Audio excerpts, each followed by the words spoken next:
फिर तुमने 1 घंटे का ब्रेक लिया, तुमने डिनर वेनर किया, सारी चीजें। उसके बाद तुम्हारा जो दूसरा slot, जैसे तुम थोड़े चेंजेस लाओगे। थर्सडे से स्लॉट 1 जो तुम्हारा होगा 5 से 8 वाला, उस 3 नवंबर, ये वो डेट्स है जब तुम अपना प्रोबेबिलिटी चैप्टर कवर कर रहे होगे। ठीक। Hello everyone, welcome back to the channel, माई सेल्फ दिव्यांश श्रीवास्तव।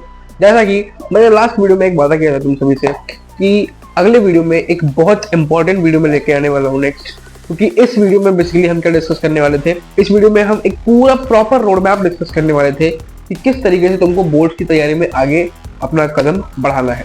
पिछले वीडियो में बेसिकली हमने क्या डिस्कस किया था, पिछले वीडियो में हमने कुछ 7 इंपॉर्टेंट पॉइंट्स डिस्कस किए थे जो कि बोर्ड्स की जर्नी में बोर्ड्स से तुम्हारे लिए बहुत इंपॉर्टेंट थे। आज उन पॉइंट्स में से एक पॉइंट जो कि था एक प्रॉपर टाइम टेबल, एक रियलिस्टिक टाइम टेबल, उस पे इस वीडियो में बात करने वाले हैं। बहुत इंपॉर्टेंट वीडियो होने वाली है, स्पेशली क्लास 10th के बच्चों के लिए। स्टार्ट करते हैं आज की।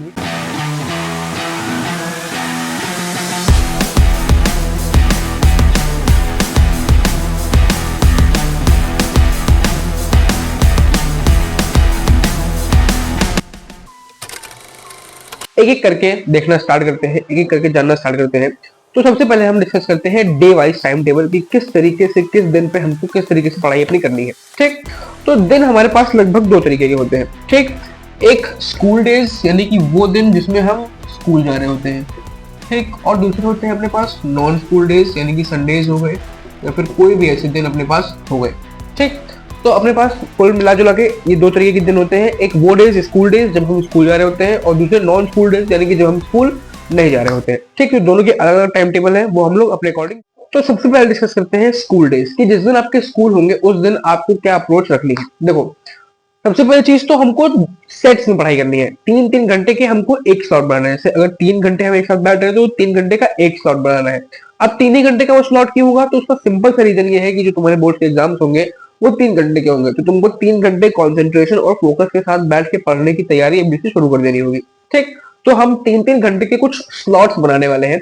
अगर हम बात करें स्कूल डेज पे कि जिस दिन तुम्हारे स्कूल होंगे, तो स्कूल डेज पे तुम्हारे जो स्लॉट्स होंगे वो 2 स्लॉट्स होंगे, यानी कि तुमको 2 स्लॉट 3-3 घंटे के लगाने हैं। किस दिन? जिस दिन तुम्हारे स्कूल होंगे उस दिन। ठीक। तो मैं मान लेता हूँ एक आइडियल में टाइम टेबल लेके चल रहा हूँ, तुम इसको अपने अकॉर्डिंग चेंज कर सकते हो, बस स्टडी टाइम सेव रखना। तो मैं मान के चलता हूँ कि तुम 6 से 3 तुम्हारा टाइम चला जाता है स्कूल में। ठीक। क्योंकि एवरेज जो स्कूल होते हैं उसमें इतना टाइम लग जाता है, सुबह उठना, तैयार होना, जाना। 6 से 3 तक मैक्सिमम एक बच्चे का टाइम स्कूल में चला जाता है। ठीक। अब तुम 3 बजे आते हो, तो 3 बजे से आने के बाद तुम खाना पीना खाओगे, रेस्ट करोगे, ऑल दैट सारी चीजें। ठीक। तुम्हारा जो पहला स्लॉट होगा, स्लॉट 1, वो तुम्हारा कौन सा होगा? तुम्हारा स्लॉट 1 जो होगा वो कौन सा होगा? वो होगा 5 to 8 PM। ठीक। वो 5 to 8 PM तुम्हारा स्लॉट होगा पहला। ठीक। स्लॉट 1 तुम्हारा 5 to 8 PM होगा।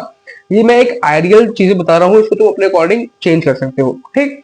तो 5 से 8 के बीच में तुम्हारा पहला स्लॉट होगा 3 घंटे का, जिसमें तुम अभी हम डिस्कस करेंगे कि तुमको इसमें क्या पढ़ना है। ठीक। फिर तुमने 1 घंटे का ब्रेक लिया, तुमने डिनर वेनर किया, सारी चीजें। उसके बाद तुम्हारा जो दूसरा स्लॉट आएगा, स्लॉट नंबर 2, वो तुम्हारा आएगा 9 से 12। ठीक। तो जिस दिन तुम्हारे स्कूल होंगे उस दिन तुम्हारे 2 स्लॉट्स लगेंगे, एक 5 से 8 और एक 9 से 12। क्लियर है? अब फिर बात आती है नॉन स्कूल डेज पे। नॉन स्कूल डेज में अब हमको स्कूल नहीं जाना होता है, हमारे पास भरपूर टाइम होता है, तो नॉन स्कूल डेज में हम 3 स्लॉट्स आराम से कर सकते हैं। ठीक। 3 स्लॉट्स अपन लोग आराम से कर सकते हैं। अब वो 3 स्लॉट्स कौन कौन से होंगे? एक एवरेज बच्चा जो थोड़ा लेट से भी सोता है, तो वो 8 बजे तक मैक्सिमम उठ जाता है। ठीक। तो 8 बजे तुम उठे, 8 से 11 तुमने जो भी नेसेसिटीज है, नहाना धोना, खाना पीना, वो सारी चीजें की। 11 से 1, 11 से 2 में तुम्हारा पहला स्लॉट आएगा। 11 से 2 में तुम्हारा आएगा स्लॉट 1। ठीक। फिर 2 से तुमने रेस्ट किया, सो गए, दिन में 1 घंटे का नैप ले लिया। देखो, जब तुम्हारे पास दिन बहुत बड़ा है, ठीक, यानी कि तुम स्कूल तुमको जाना नहीं है, तो अब तुम्हारे पास दिन बहुत बड़ा है, तो उस दिन को 2 पार्ट में डिवाइड करो। एक दोपहर तक का पार्ट और एक दोपहर के बाद वाला पार्ट। तो उस दिन को डिवाइड कैसे करोगे? 1 घंटे की नैप लेके। ठीक। तो 2 बजे तुम फ्री हो गए, 2 बजे तक तुमने अपना पहला स्लॉट कंप्लीट कर लिया। अब 2 बजे तक अपना पहला स्लॉट कंप्लीट करने के बाद तुमने 1 घंटे का रेस्ट ले लिया। जब तुम उस 1 घंटे के रेस्ट के बाद उठे, फिर तुम्हारे लिए वो एक नया दिन है, वो एक फ्रेश डे है। ठीक। तो उसके बाद फिर तुम कंटिन्यू करोगे यही वाला 5 से 8 में स्लॉट 2। ठीक। और उसके बाद फिर 9 से 12 में स्लॉट 3। ठीक। तो सिंपल सी चीजें है जो मैं बताना चाह रहा हूं। ये तो मैंने बस एक ऐसी आइडियली एग्जांपल एक बताया है, लेकिन जो मेन मोटिव है इस चीज को बताने का वो ये है कि स्कूल वाले दिनों पे, जिस दिन तुम्हारे स्कूल लगे होंगे, तुमको 2 स्लॉट्स लगाने हैं 3-3 घंटे के, और जिस दिन तुम्हारे स्कूल नहीं होंगे उस दिन तुमको 3 स्लॉट लगाने हैं 3-3 घंटे के। ठीक, तो बेसिकली ये पहले सेक्शन में हमने बात कर ली कि किस तरीके से हमको अपने दिन को मैनेज करना है, एक दिन में हमको किस तरीके से पढ़ाई करनी है। ठीक, अब हम बात करते हैं कि वीकली टाइम टेबल हमारा कैसा होना चाहिए, कि एक आइडियल वीकली टाइम टेबल कैसा हो सकता है, और हमको दिन में कौन कौन से सब्जेक्ट्स को उठाना है। ठीक, तो एक हफ्ते में हमारे पास 7 दिन होते हैं, कॉमन सी चीज है। ठीक, तो मान लेता हूं मैं कि एक हफ्ता स्टार्ट होता है तुम्हारा मंडे से। ठीक, तो मंडे को तुम्हारे पास 2 स्लॉट्स है, क्योंकि मंडे को तुम्हारा स्कूल होता है जनरली, तो मंडे को तुम्हारे पास 2 स्लॉट्स है। अब तुम उन 2 स्लॉट्स में कौन से सब्जेक्ट उठाने वाले हो, तो स्लॉट 1 जो तुम्हारा होगा ये 5 से 8 वाला, उसमें तुम उठा सकते हो मैथमेटिक्स, ठीक, मैथ्स। और स्लॉट 2 जो होगा तुम्हारा वो 9 से 12 वाला, उसमें तुम उठा सकते हो साइंस को। ठीक, अब तुमको यही सेम चीज 3 दिन तक फॉलो करनी है, यानी कि तुमने मंडे को मैथ साइंस किया तो तुम ट्यूसडे को भी मैथ साइंस करोगे, और वेडनेसडे को भी तुम मैथ और साइंस ही करोगे। ठीक, तुमने 3 दिन मैथ और साइंस कर ली। अब थर्सडे से तुम थोड़े चेंजेस लाओगे। थर्सडे से स्लॉट 1 जो तुम्हारा होगा 5 से 8 वाला, उसमें तुम क्या करोगे, उसमें तुम उठाओगे एसएसटी यानी कि social science, SST social science. ठीक, और जो दूसरा स्लॉट होगा 9 से 12 वाला, उसमें तुम उठाओगे इंग्लिश। ठीक, देखो मैं यहीं पे एक मिसकॉन्सेप्शन क्लियर कर दूं कि बहुत सारे बच्चे इस भ्रम में बैठे हैं कि सर इंग्लिश हिंदी पढ़ के क्या करेंगे। अभी जो मेन सब्जेक्ट्स है हमारा जो साइंस है, मैथ है और एसएसटी है, उस पर फोकस कर लेते हैं। तो इस गलती में बिल्कुल मत रहना, क्योंकि एंड के टाइम में तुम्हारे पास उतना टाइम नहीं बचेगा कि तुम इंग्लिश और हिंदी को उतने अच्छे से कवर कर सको। और इंग्लिश और हिंदी दो ये ऐसे सब्जेक्ट्स हैं जो तुम्हारे परसेंटेज इंक्रीज करने में हेल्प करते हैं। क्यों? क्योंकि मान लो तुम्हारे मैथ्स में, साइंस में, एसएसटी में तुम्हारे मार्क्स अगर वीक हुए, तो उनको स्ट्रॉन्ग करने का काम करेगी हिंदी और इंग्लिश। तो उसको छोड़ने की गलती बिल्कुल मत करना। कम टाइम दो, लेकिन टाइम उसको भी देना होगा तुमको। ठीक, तो थर्सडे वाले स्लॉट में तुम्हारा क्या हो गया, फर्स्ट स्लॉट में एसएसटी, दूसरे स्लॉट में इंग्लिश। तुमको फ्राइडे को भी सेम करना है, फर्स्ट स्लॉट में एसएसटी, सेकंड स्लॉट में इंग्लिश। सैटरडे को थोड़ा चेंज है, फर्स्ट स्लॉट में तो तुम एसएसटी ही रखोगे, ठीक, क्योंकि एसएसटी लेंदी है तो उसको तुम 3 दिन दे सकते हो। लेकिन सेकंड स्लॉट में तुम चेंज करोगे और सेकंड स्लॉट में तुम हिंदी की जगह इंग्लिश करोगे। ये जो 9 से 12 वाला टाइम पीरियड था ये वाला, इसमें तुम इंग्लिश की जगह हिंदी करोगे किस दिन, सैटरडे के दिन। ठीक, फिर आता है अपना संडे वाला टाइम पीरियड। अब संडे जो टाइम पीरियड है वो तुम्हारा नॉन स्कूल डेज का है, यानी कि तुम्हारे पास 3 स्लॉट्स खाली बच रहे हैं। ठीक, तो तुमको करना क्या है कि सबसे पहली चीज तो तुमको स्लॉट 1 जो है, स्लॉट 1 यानी कि तुम्हारा कौन सा, ये 11 से 2 वाला, ये स्लॉट 1 में तुमको हिंदी पढ़नी है। ठीक, अब जो तुम्हारे पास स्लॉट 2 और स्लॉट 3 है, यानी कि ये 5 से 8 वाला और ये 9 से 12 वाला, तुमको इसमें क्या करना है, तुमको इसमें अपनी बोर्ड्स की, अपनी एकेडमिक्स की जर्नी का जो सबसे इंपॉर्टेंट पार्ट है ना, वो करना है।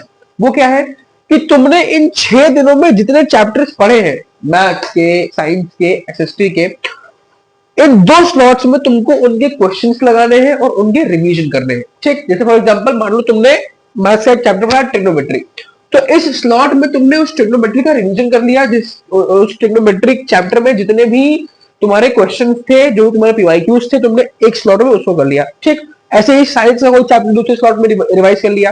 तो संडे के दिन तुम्हारे पास 3 स्लॉट्स हैं, पहला स्लॉट जाएगा हिंदी के लिए और बाकी के जो 2 स्लॉट्स हैं वो तुम्हारे जाएंगे किस चीज के लिए, वो तुम्हारे दोनों जाएंगे हमारे रिवीजन के लिए। अब आते हैं सबसे इंपॉर्टेंट चीज पे। अभी हमारा नवंबर चल रहा है, हमारे पेपर है फरवरी में, यानी कि नवंबर, दिसंबर, जनवरी और फरवरी। अब देखो, अब हम सबसे इंपॉर्टेंट चीज डिस्कस करने वाले हैं, that is monthly time table, कि तुमको हर महीने में कौन कौन से चैप्टर्स कवर करने हैं, किसके रिवीजन करने हैं, वो सारी चीजें हम इस वाले पार्ट में कवर करने वाले हैं। तो ये पार्ट सबसे इंपॉर्टेंट पार्ट होने वाला है, ध्यान से कान खोल के सुनना। ठीक, तो देखो मैं सारा तुमको फरवरी तक का रोड मैप एक साथ नहीं दे रहा हूं, मैं हर महीने एक वीडियो के थ्रू तुमको उस महीने का रोड मैप दूंगा। अगर बात करें हम नवंबर के रोड मैप की, तो ये एक पूरा पेपर है जहां पे मैंने तुम्हारा ये रोड मैप रेडी किया है, तो उसको मैं तुमको एज दिस बता देता हूं। ठीक, चलो भाई देखो, तो मैथ्स में सबसे पहले क्या, कौन सा चैप्टर उठाओगे, अगर सबसे पहले बात करें मैथमेटिक्स की। ठीक, मैथमेटिक्स की। ठीक, तो मैथमेटिक्स में तुम सबसे पहला चैप्टर उठाओगे अपना प्रोबेबिलिटी। ठीक, आसान सा चैप्टर है, बिल्कुल लल्लू सा चैप्टर है। तो इसको तुमको कवर करने में बिल्कुल भी टाइम नहीं लगने वाला है। तो तुम उठाओगे प्रोबेबिलिटी, तुम 2 दिन इसको कवर करोगे, 17 और 18 नवंबर। 17 एंड 18 नवंबर ये वो डेट्स हैं जब तुम अपना प्रोबेबिलिटी चैप्टर कवर कर रहे होगे। ठीक, फिर तुम उठाओगे एपी। ठीक, अर्थमेटिक प्रोग्रेशंस, दूसरा चैप्टर जो तुम इस महीने उठाओगे वो उठाओगे अर्थमेटिक प्रोग्रेशंस एपी। इसको तुम कवर कर रहे होगे 19 तारीख को, और फिर तुम्हारा मैथ्स का स्लॉट खत्म हो जाएगा, 3 दिन है। तो इसको तुम कवर करोगे 19 तारीख को, और 19 तारीख के साथ साथ तुम इसको कवर करोगे 24 और 25 तारीख को। 19, 24, 25 ये 3 डेट्स को तुम अपना अर्थमेटिक प्रोग्रेशन वाला चैप्टर कवर करने वाले हो। ठीक, ये हो गया तुम्हारा। फिर आता है तुम्हारा नेक्स्ट 26 तारीख। तीसरा चैप्टर तुमको इस महीने में कवर करना है वो है रियल नंबर्स। बहुत छोटा चैप्टर, बहुत आसान चैप्टर। इसको तुम 26 तारीख एक दिन में कवर कर सकते हो। ठीक, ये हो गया तुम्हारी मैथमेटिक्स की चीजें। स्क्रीनशॉट ले लेना, अभी एंड में हट जाऊंगा, एक बार स्क्रीनशॉट ले लेना। फिर मैथमेटिक्स तुम्हारा आता है तुम्हारा साइंस। ठीक, साइंस में जो सबसे पहला चैप्टर तुम उठाने वाले हो वो कौन सा उठाने वाले हो? Our environment. आवर एनवायरमेंट छोटा चैप्टर है, 2 दिन का चैप्टर है, आराम से कवर कर लोगे। कब तक तुमको इसे कवर करना है? 17 और 18। 17 और 18 ये वो 2 डेट्स है इसमें तुमको आवर एनवायरमेंट चैप्टर कंप्लीट करना है। ठीक, फिर जो दूसरा चैप्टर तुम उठाओगे वो उठाओगे रिप्रोडक्शन, यानी कि हाउ डू ऑर्गेनिजम्स रिप्रोड्यूस। ठीक, हाउ डू ऑर्गेनिजम्स रिप्रोड्यूस। इसको तुम करोगे 19 को, 24 को, 25 को और 26 को। लेंथी चैप्टर है इसलिए 4 दिन दे रहा हूं, 19 को, 24 को, 25 को और 26 को। इन 4 दिनों में तुमको अपना ये रिप्रोडक्शन वाला पार्ट जो है, अपना जो रिप्रोडक्शन चैप्टर है इसको खत्म करना है। ठीक, फिर हम आते हैं सोशल साइंस की तरफ। तुमको सोशल साइंस में कौन कौन से चैप्टर उठाने हैं? तो सबसे पहला तुमको उठाना है रिसोर्सेज एंड डेवलपमेंट। ठीक, हल्का सा बड़ा चैप्टर है, R&D लिख दे रहा हूं मैं, रिसोर्सेज एंड डेवलपमेंट। तुम इसको कवर करोगे 20, 21, 22। 20, 21, 22। ठीक, फिर दूसरा चैप्टर तुम इसमें उठाओगे forest and wildlife resources. Forest and wildlife resources तुम उठाओगे, थोड़ा बड़ा चैप्टर है, 3 दिन लगेंगे इसको करने में, 27, 28 और 29। इन 3 दिनों में तुम अपना ये चैप्टर कवर कर रहे होगे। ठीक, तो इस मंथ का बेसिकली जो रोड मैप था वो मैंने तुमको दे दिया है कि तुमको कौन सा टाइम पे कौन से चैप्टर को कवर करने हैं। एक बार स्क्रीनशॉट ले लो, फिर आगे की बात करते हैं। मैंने ये सारी चीजें तुमको बता दी, लेकिन इसका कोई फायदा नहीं है। क्यों फायदा नहीं है? क्योंकि जब तक इन सारी चीजों को तुम अप्रोच नहीं करोगे, तुम खुद से नहीं करना चाहोगे, मैं तुमको कोई भी स्ट्रेटेजी लाके दे दूं, बढ़िया से बढ़िया, अच्छी से अच्छी, टॉपर्स की स्ट्रेटेजी लाके मैं तुमको दे दूं, उसका कोई फायदा नहीं है। क्योंकि मैं तुमको सिर्फ धनुष बाण चलाना सिखा सकता हूँ, लेकिन अपने रणभूमि में, अपने कुरुक्षेत्र में उस धनुष बाण को चलाना तुमको है। अल्टीमेटली मैं तुमको स्ट्रेटेजीज दे सकता हूँ, लेकिन उन स्ट्रेटेजीज को फॉलो करना तुम्हारा काम है। और ये जो भी मैंने तुमको बताई, ये कोई भी चीज फालतू की नहीं है। तुमको ऐसा लगेगा कि सर ऐसा बहुत ज्यादा तामझाम हो गया है, 10th का ही तो बोर्ड है, लेकिन मेरी बात मानो, 10th का बोर्ड है, आसान है, बट उतना भी नहीं जितना लोग कहते हैं। है डिफिकल्ट है थोड़ा, लेकिन इन सारी चीजों को फॉलो करो, मैं हूं ना यहाँ पे, सारी चीजें हो जाएंगी। तो बेसिकली स्क्रीनशॉट अब तक ले लिया होगा। ये तुम्हारा डे वाइज प्लानर है कि स्कूल डेज पे, नॉन स्कूल डेज पे तुमको क्या करना है। फिर तुम्हारा वीकली प्लानर है कि तुमको सब्जेक्ट को किस तरीके से डिवाइड करना है। फिर तुम्हारा ये नवंबर का मंथली प्लानर है कि तुमको नवंबर में कौन कौन से चैप्टर्स को अपने कवर करना है। ये वाला जो पार्ट है ना, कि कौन कौन से चैप्टर्स को अपने तुमको कवर करना है, ये मेरा खुद का बनाया हुआ है। मैंने अपने टाइम पे बनाया था, मुझे याद था, तो मैंने इस पेपर पे उसको उतार दिया है। ठीक, तो इसको कवर कर लेना। देखो थोड़ी मेहनत करनी पड़ेगी, 6 घंटे 9 घंटे अब मेहनत करनी पड़ेगी। ठीक, क्योंकि तुमने जब स्टार्टिंग से नहीं पढ़ा तो कुछ तो ड्रॉबैक इसको तुमको झेलने पड़ेंगे। तो मेहनत करो, अच्छे से करो, बढ़िया तरीके से करो, और यू कैन डू इट। मेरी बात मानो, you can do it. Thank you very much.